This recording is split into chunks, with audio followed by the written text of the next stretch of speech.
Hello, xin chào các bạn đã quay trở lại với kênh YouTube Review 5 phút. Ở cuối tập 129, ngay khi Vương Lâm cùng Chu Giật vừa tới, Tham Lang lập tức nhận ra sự xuất hiện của hai người thì quát lớn, kẻ tới là ai? Thanh âm vừa dứt, trong không gian tĩnh mịch, 5 đệ tử của Đại La Kiếm Tông nhanh chóng nhận ra kẻ thù, sát khí lập tức bùng lên mạnh mẽ. Rất nhanh, Thần Long lên tiếng hỏi, tại hạ Thần Long, người vừa tới là Vương Lâm, đệ tử Thiên Vận Tông phải không? Nghe vậy, Vương Lâm không đáp lời, ánh mắt bình thản quan sát.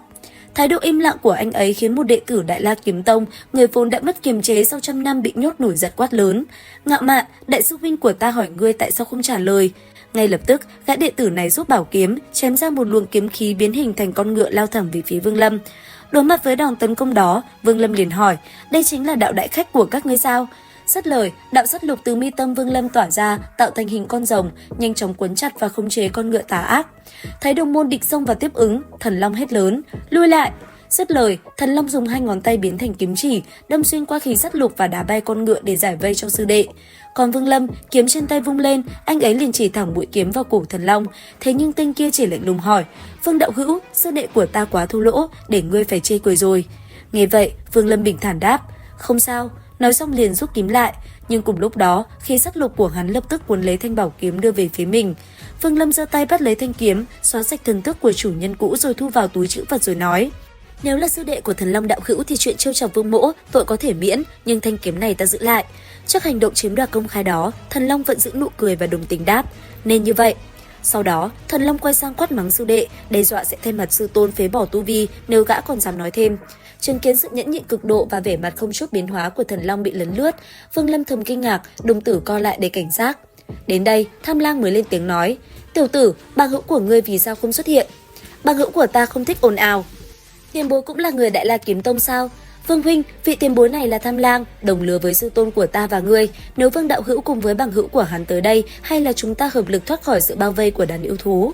Nghe vậy, dù trong lòng đầy cảnh giác, Tham Lang vẫn gật đầu đồng ý nói, nếu ngươi sốt ruột mà lão phu còn từ chối, thì chỉ sợ các ngươi sẽ nghi ngờ. Dứt lời, cả nhóm bắt đầu bay thẳng vào làn sương mù. Vừa đi, Thần Long vừa truyền âm nhắc nhở Vương Lâm rằng sương mù này chỉ có một đường ra. Trong quá trình di chuyển, không ai tin tưởng ai, Vương Lâm âm thầm dùng sinh ấn phòng ngự. Thần Long vận thần thông đề phòng bị đánh lén. Khi đến gần bìa rừng sương mù, Vương Lâm không khỏi chấn kinh khi tận mắt chứng kiến cảnh tượng bên ngoài.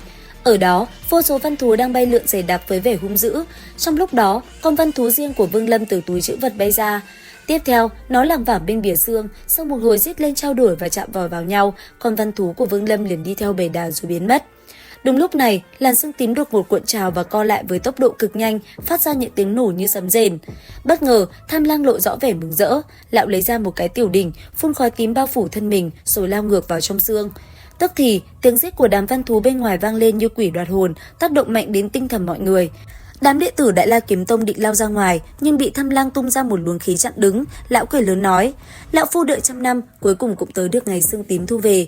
Dứt lời, làn sương co lại tạo thành một lớp tử khí ăn mòn cực mạnh, bao vây toàn bộ mọi người, kể cả Vương Lâm ở bên trong.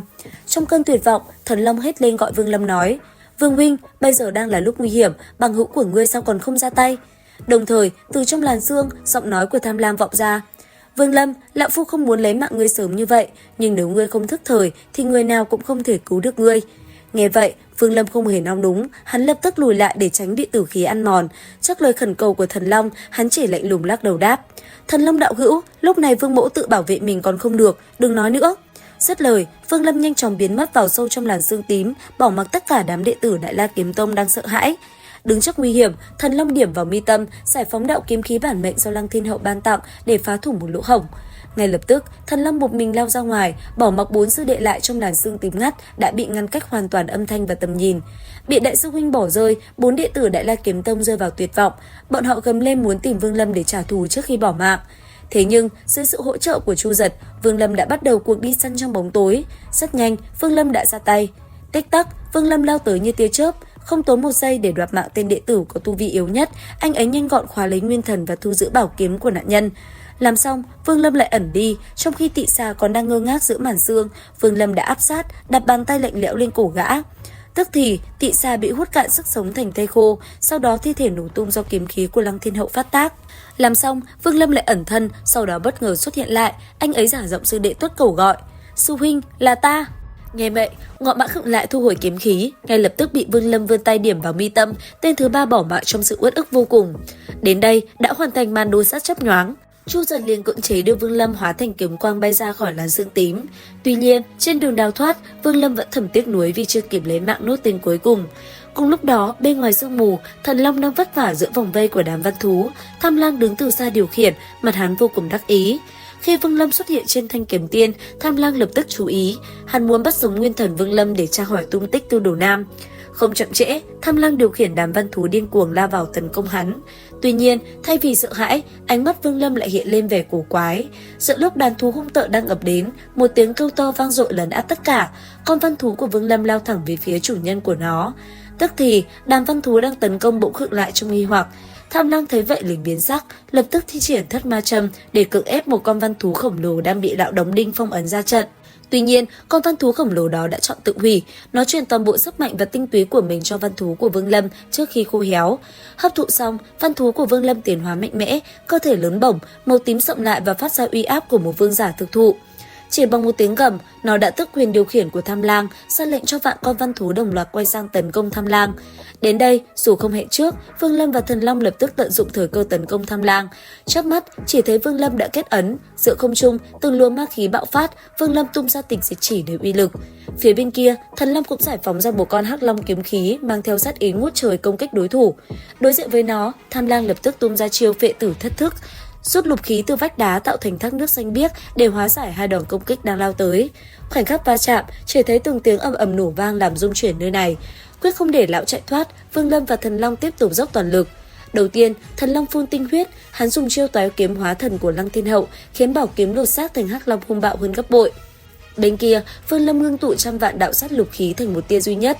Thấy vậy, Tham Lang lấy ra một tòa bảo sơn, thi triển Phệ Tử Nhị Thức, rút ra sơn hồn của một ngọn núi từ tiên giới đón đỡ hắc long của Thần Long. Ầm một tiếng, một vụ nổ kinh thiên tản ra, Thần Long lập tức bị thương phải lùi lại.